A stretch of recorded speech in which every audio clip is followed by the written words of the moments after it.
Hello, my name is Jonathan Steele. Welcome to my show, Could You Be More Specific? Coming to you through the way of the Stay Woke podcast.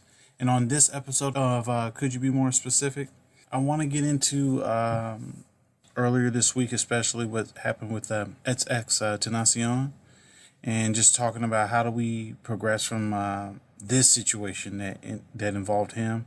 And I'm also going to touch on Terry Crews and how the MeToo Movement and how they're going to continue to evolve and continue to grow their issue. But going to get started first on XXXTenancion and just unfortunately him being murdered in the way that he was earlier this week. And when I look at him and you hear his age, and I knew of him. I definitely heard some songs.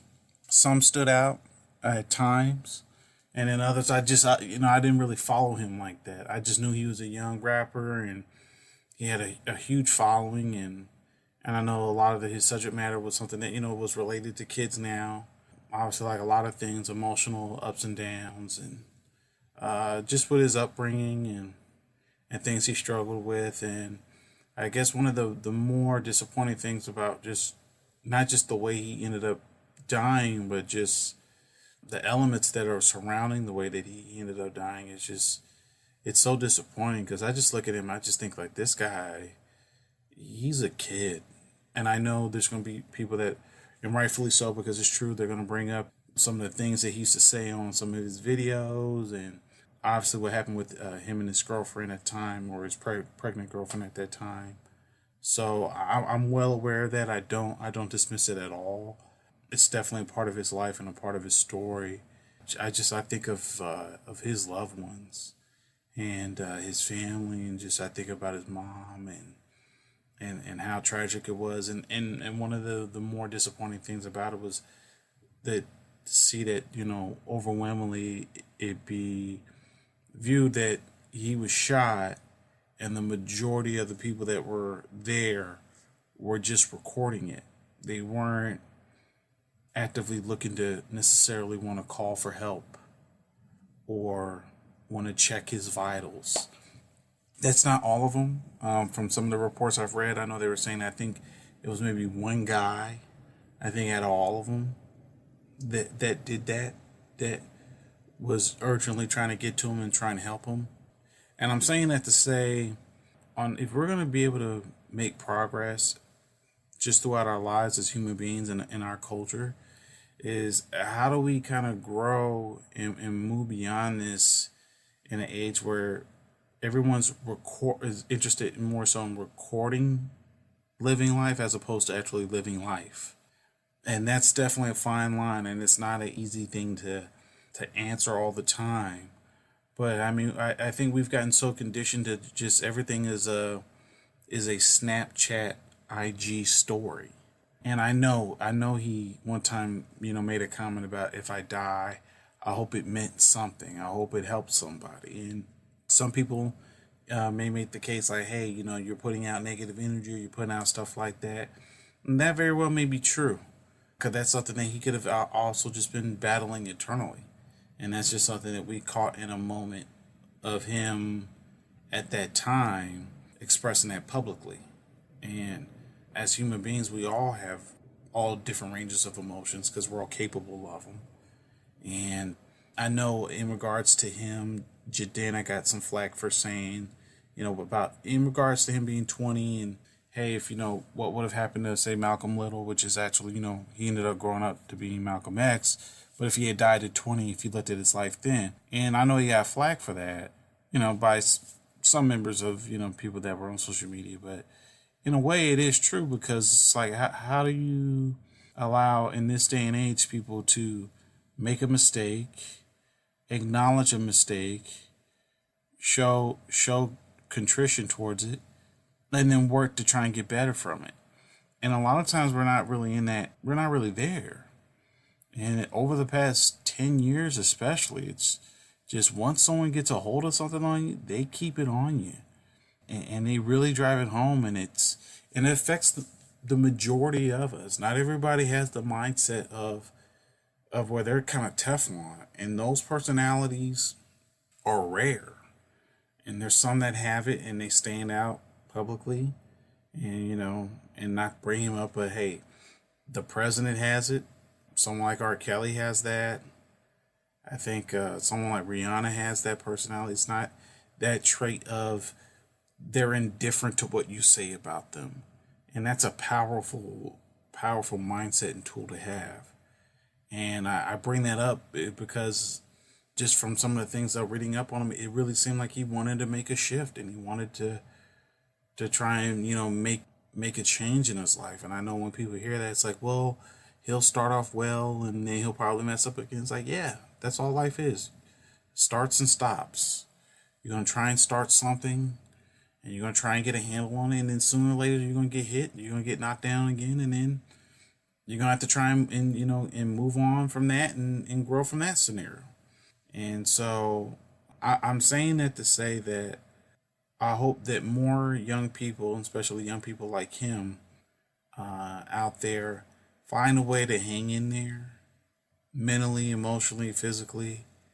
And I know sometimes it's just we have so much on our mind, and our biggest critics are oftentimes just ourselves, because it's really nothing we can do great.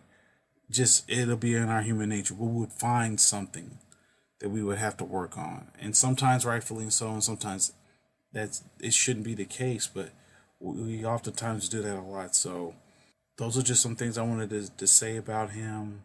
I definitely want to touch back more so on him moving forward, because I know there's more details coming out on him, but also just talking about this issue in general, which takes me to Terry Crews. And I know Terry Crews has been on a promotional tour lately, promoting Sorry to Bother You. I'm really looking forward to seeing that film.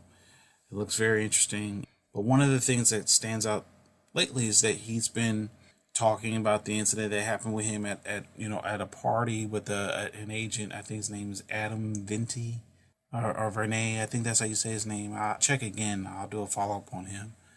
But the guy that runs his agency who groped him. And what I think is a real big opportunity for the MeToo movement is understanding that sexual assault or sexual predator behavior is oftentimes indicative of men with power, but it's an indication of power. And for that guy to do that to him at that party, he felt very confident in doing that. And I've heard some people make statements about it, and I understand there's some people that I like and respect, and I agree to disagree with them on many things. But for the notion to be like, well, hey, it's because he's played gay roles in the past, maybe that's why it is. It's like, well, he's an actor. That's what he's doing. He's acting. That's like saying because Sharon Stone played the character she played in Basic Instinct that she's a sexy femme fatale who wants to just, manipulate men. It's like it's a part. So that reasoning for that happening to him makes no sense. And then also about like, hey, well, he should have, physically, defended himself. And then and that doesn't make sense either, because it's like if he does that, then it's assault and battery. And then the same money he's spending to go to court right now against him, he will be going to court fighting an assault charge. That's why his wife reacted that way. You got to be really tough to do the stuff that he's done in his life. To have played NFL, where it's like, it's roughly 1,800 people a year get a chance to be on the NFL roster. It's not the easiest thing to do. You have to be tough. And I know guys like him and guys like The Rock, big muscled up guys, they make fun of themselves because they're trying to make you feel comfortable around them. But anybody with logical sense would know, like, hey, if you were in a room with them where you guys had to do something physical against them, let alone fight, that whole fun and games, making fun of themselves because they do either a family movie or they're doing a comedy where they're being silly, like, you can't judge them on that. So, like, you got to be really aware of that. So when I've seen some interviews with him commenting on that, like, hey, about thinking about his family and his wife and his kids, like, that's a real thing. And I do think it's interesting, like, for him as a black man, it would have been okay if he used his physicality then. But if he did, it would have been another side of the coin of people saying, like, well, hey, of course he did. He overreacted. Which you got some people saying he overreacted. And I just think it's such a ridiculous thing to say, because that's subjective. Touching someone who didn't give you permission to touch them is a real thing. And that's something as a guy, like, we got to get a real handle on. The whole signs thing, signs don't work.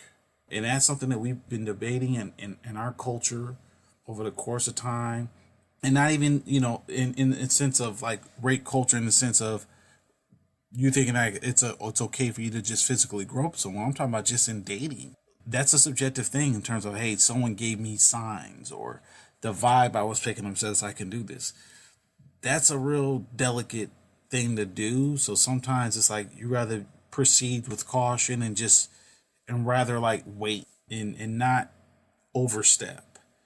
But what I think is a real opportunity for the Me Too movement is to actually, by having a prominent male be now associated with this, it's something that they can also then bring other men who have been either sexually assaulted, whether it's been groping or rape. And that's a tent that needs to get bigger. And I hope that for any member of the Me Too movement, or and I know it's majority women, some women have got behind that and spoken out about that. But I think that's really crucial, because it all does go back to power. And for Terry Crews, it's like what he said, that's a real thing. Hey, this agent, when his show Brooklyn Nine-Nine got canceled and got picked up by NBC, he still makes money off him. Like, he still has a lot of power. He donates money to big time people in positions of power in the state of California. So that's a real thing. So I really applaud him for wanting to face this and to go through this process anyway. And I think that's another reason why the way Terry Crews is being treated, it's why a lot of times young men, in particular young boys, are the perfect candidates to sexually abuse. Because the way we victim shame women, we victim shame men too. And it's something that you just been brought up here, you got to take it to your grave. And that's just been embedded in us since we were kids. And it's why, for most people, they'll never know if a loved one, whether growing up just in their everyday lives or if they were in prison or not, would never want to reveal that, because masculinity is still at a high rate. People think it's an attack on masculinity. I think the definitions and how we interpret are definitely under review and being changed for sure. So I think, in regards to the Me Too movement, I'm really am hopeful that moving forward that, once Terry Crews has clarity on his situation, it may lead to more men speaking out about this issue as well. So those are just some of my thoughts that I had on that. I want to thank all you guys for who've been listening to this podcast, man. This has been such a great opportunity to be speaking to you guys, and I'm thankful to all of you guys who are still sticking with me, and this audience is growing. I'm thankful to Dee for being behind this show.